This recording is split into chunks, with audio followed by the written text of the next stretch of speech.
Alors, je suis Gaël Musquet, je suis hacker en résidence chez Quant, le moteur de recherche européen, mais aussi sur la base aérienne 105 à Évreux, dans une escadre de commandement et de conduite projetable. En gros, tous les geeks, administrateurs, réseaux et systèmes, contrôleurs aériens de l'armée de l'air.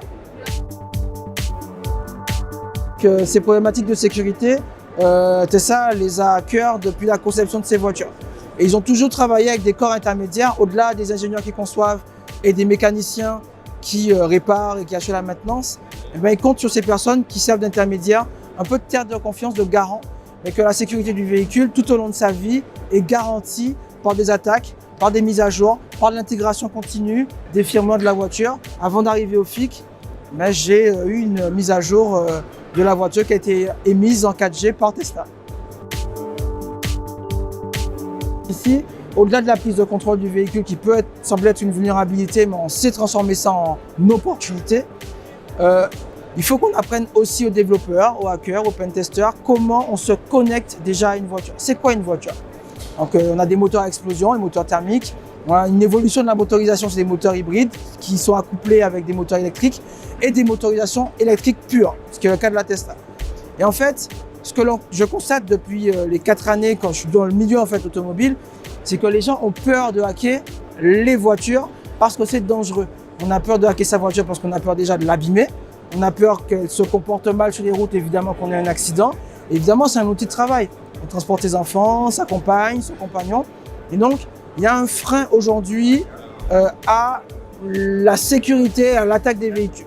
Donc, ce que je propose sur le FIC, c'est qu'on découvre déjà les outils qui permettent déjà de comprendre et d'écouter une voiture sur les outils non intrusifs. Donc, déjà des radiologiciels qui permettent d'écouter la clé, les pneus, la radio, le DAB+, un certain nombre de systèmes qui sont autour de la voiture, mais qui font rentrer de l'information pour ouvrir des portes, pour avoir de l'infotrafic dans le véhicule. Ensuite, si on a toujours peur, une fois qu'on a fait cette lecture des données, on peut acheter des pièces détachées. On peut aller sur eBay, c'est la plus grande casse numérique du monde. Énormément de casses allemandes, anglaises, package en fait des morceaux de voiture, des systèmes d'antidémarrage, des calculateurs, des clés, des tableaux de bord. Tous ces systèmes-là sont en ligne, que l'on peut acheter pour une poignée d'euros, quelques dizaines, voire quelques centaines d'euros pour les systèmes les plus complexes et plus récents, qui permettent déjà de faire des bancs de tests où on va se former et on va commencer à hacker. Et ça permet de prendre ces marques, de voir un peu quels sont les effets de bord de l'injection des trames, du Buscan, le FlexRay, le Lean, l'Ethernet.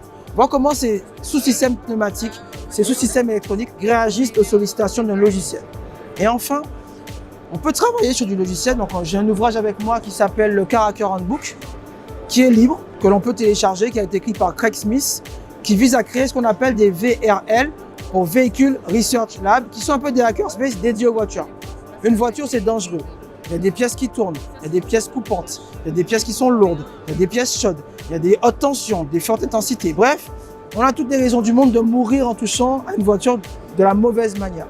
Donc il faut qu'on ait des lieux identifiés avec tous les corps qui composent l'industrie automobile et qui permettent de lever la voiture, de faire des bons roulages, d'éviter d'être intoxiqué par du monoxyde de carbone, mais qui permettent de toucher à ces voitures.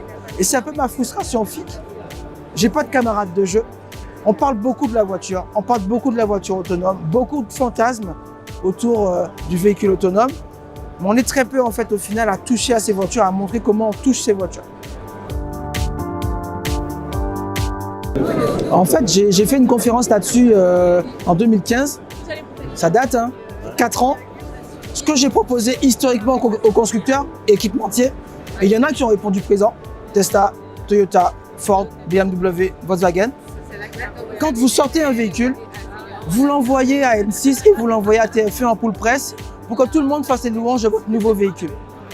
Quand vous sortez un nouveau véhicule en tant qu'équipementier, en tant que constructeur, vous envoyez votre véhicule à Euro NCAP pour montrer à quel point, la main sur le cœur, votre véhicule est le plus sûr du monde, à quel point vos enfants seront en sécurité dans ma voiture.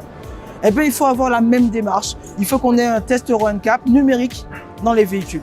Il n'y a pas de raison que ces failles numériques qui demain induiront des accidents mécaniques, il n'y a pas de raison que cette sécurité numérique ne soit pas prise au sérieux et que l'on ait un pourcentage de véhicules qui vont passer au stress test, au crash test numérique en sortie d'usine. C'est un des premiers sujets que j'ai dû traiter dès 2014-2015. Ce qu'il faut comprendre, c'est que le législateur n'est pas toujours accompagné par des techniciens et qu'il y a des intérêts, il y a des lobbies qui visent à circonscrire le périmètre des données qui vont entrer, sortir, rester dans le véhicule. Deux anecdotes. La première, c'est j'ai remis un véhicule de location à Europcar dimanche, une Fiat 500X. C'est aussi le cas sur Toyota. Vous avez à 3 menus, 3 clics, un menu, effacer mes données personnelles. C'est bien que les équipementiers et les constructeurs se rendent compte que l'hygiène numérique va bien au-delà du téléphone et bien au-delà de l'ordinateur et du site web. Le RGPD concerne aussi les données qui sont aspirées par le véhicule pour notre confort à la base, pour pouvoir appeler en kit main libre, utiliser son site de musique préféré, Spotify, Deezer, écouter la radio. Toutes ces données-là, elles sont captées par la donnée, elles sont stockées. Sauf que malheureusement, entre deux locations, la RGPD, elle souffre du loueur qui n'a pas forcément effacé entre deux véhicules. Donc il a fait l'état des lieux mécaniques de la voiture, il a peut-être allumé pour voir si elle fonctionne encore, mais il ne va pas systématiquement, ce loueur, effacer les données personnelles du conducteur. Et ça, c'est des choses qu'il faut que l'on intègre et que l'on lie directement à cet aspect juridique. La deuxième anecdote, c'est les fameuses valves de pneus qui, pour moi, sur 160 bits, 5 nœuds, 5 x 32 bits, 160 bits, qui constituent pour moi des données identifiantes. Au moment où la CNIL est intervenue, on ne pensait pas que les valves seraient des pièces détachées qui permettraient d'identifier un véhicule. Donc il faut que ce fameux corps intermédiaire dont je parle et que j'appelle de mes vœux pieux, il s'appelle des hackers, il s'appelle des tuneurs, il s'appelle des préparateurs automobiles, il s'appelle des passionnés, il s'appelle des associations, il s'appelle des garages solidaires. Bref, toutes les personnes qui ont un intérêt social, un intérêt économique à l'industrie automobile, face à la liaison entre le constructeur, l'équipementier, le réparateur et le législateur pour anticiper ces effets de bord sur la captation de la donnée, son utilisation, son stockage, sa transformation et son analyse. Bien sûr, aujourd'hui, c'est vrai qu'on assiste à des failles, il y a énormément... c'est plus facile de faire un article disant « j'ai piraté un constructeur, j'ai piraté une Tesla, j'ai provoqué un accident, un incident », que de dire « j'ai amélioré une fonctionnalité ou j'ai sécurisé un logiciel ». C'est beaucoup plus porteur de parler de choses négatives que de choses positives. Et c'est un peu mon boulot ici. On va parler de vulnérabilité, c'est un peu le rôle du FIC, mais on a énormément d'opportunités. Et l'une des meilleures opportunités qu'on a, c'est l'autonomie des véhicules en seconde monte. C'est la transition énergétique. On va passer de véhicules purement thermiques à des véhicules hybrides, à des véhicules électriques. On a énormément de garagistes, un peu des Pimp My Ride, un peu comme à la West Coast Customs, qui aujourd'hui amènent de la seconde monte motorisation et de la seconde monte informatique dans les véhicules qui permettent d'améliorer ces véhicules. Premier exemple, c'est OpenPilot. OpenPilot, c'est le logiciel libre qui permet en seconde monte, aujourd'hui, en 2019, de motoriser des véhicules en seconde monte en autonomie de niveau 2. Donc le même niveau que la Tesla. Donc ce sont des voitures qui vont apprendre à lire les panneaux, à se latéraliser, à gérer des obstacles, à gérer du trafic, ralentir, accélérer, dépasser sur route. Et ce logiciel-là, il est déjà supporté par 60 modèles de véhicules, uniquement sur un modèle de Bug Bounty, avec derrière la mise à disposition du logiciel libre et des données sur des dépôts GitHub. Le deuxième exemple, c'est la fondation Linux. Linux Automotive Grade, c'est le système d'exploitation libre qui permet de garantir sécurité, vie privée dans les véhicules. C'est le choix de Toyota. Toutes les dernières Camry qui sortent aux États-Unis depuis un an sont équipées de Linux Automotive Grade. Là, le W3C a normalisé ce qu'est le web dans une voiture.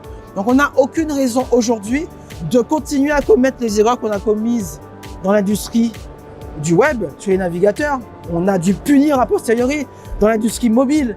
On a dû punir des opérateurs qui fabriquent des téléphones a posteriori. Ces erreurs qu'on a commises sur l'industrie du web et l'industrie automobile, pas qu'on les reproduise dans l'industrie automobile.